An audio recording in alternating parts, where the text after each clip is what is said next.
All right, so now it's time for challenge 4.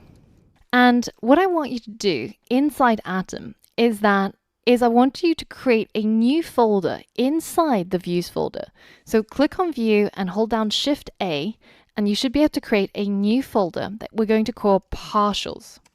And inside this folder, we're going to drag our header and footer.ejs files.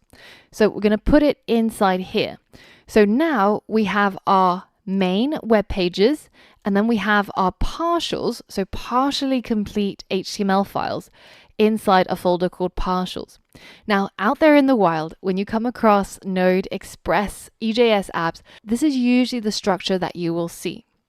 But because it's no longer inside the Views folder, our current code, where we're including a header and footer, will now stop working. So if I go to my web page and I hit refresh, we're going to get some errors.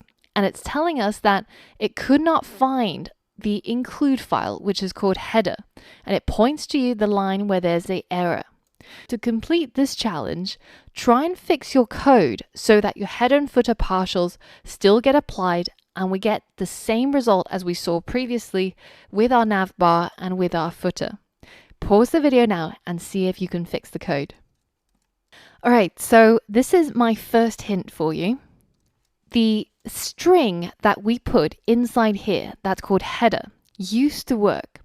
And it was because this file called header.ejs was directly inside our views folder. And this is the place where EJS will look to try and render any of these files or partials.